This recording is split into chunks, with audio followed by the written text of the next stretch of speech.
ఇప్పుడు మొన్న ఆయన పవన్ కళ్యాణ్ మీద కామెంట్స్ చేశారు కదా, కార్పొరేటర్కి ఎక్కువ ఎమ్మెల్యేకి తక్కువ, ఒక్కసారి జీవితంలో ఎమ్మెల్యే అయ్యేవని. దీని మీద రియాక్షన్ ఏంటి? ఈయన నాంపల్లికి తక్కువ, శుక్రవారానికి ఎక్కువ.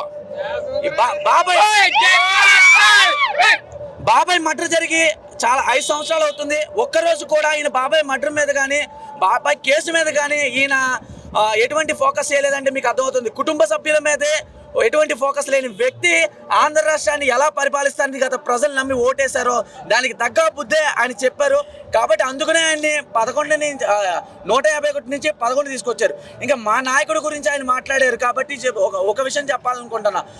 ఈ 9 నెలల పరిపాలనలో 2 సార్లు అసెంబ్లీ సెక్షన్ జరిగింది. ఒక్కనాడైనా నువ్వు అసెంబ్లీకి వచ్చి ప్రజాగలం గురించి, ప్రజల గురించి, ఈ కూటమి ప్రభుత్వం చేస్తున్న పరిపాలన గురించి మాట్లాడిన వ్యక్తి నువ్వు పవన్ కళ్యాణ్ గారి గురించి మాట్లాడే హక్కు, అర్హత నీకు లేదని చెప్తున్నా. రాబోయే ఎన్నికల్లో ఖచ్చితంగా నీకు పులివెందుల ప్రజలు నీ మెజార్టీ ఆల్రెడీ తగ్గింది. పవన్ కళ్యాణ్ గారు మెజార్టీతో పోలిస్తే నీ మెజార్టీ మొత్తం తగ్గింది. కాబట్టి నువ్వు రాబోయే ఎలక్షన్లో ఖచ్చితంగా ఓటమికి సిద్ధంగా ఉండాలని జగన్మోహన్ రెడ్డి మీకు పిఠాపురం సభ నుంచి హెచ్చరిస్తున్నాం. ఇంకొకసారి కానీ పవన్ కళ్యాణ్ గారి వ్యక్తిగత జీవితం గురించి కానీ, పవన్ కళ్యాణ్ గారిని విమర్శించడం కానీ నువ్వు చేస్తే నీకు లాస్ట్ 5 సంవత్సరాలు నువ్వు ఏం చేసావో దానివల్ల ఈరోజు శిక్ష అనుభవిస్తున్నావు. కాబట్టి ఒళ్ళు దగ్గర పెట్టుకుని మాట్లాడు.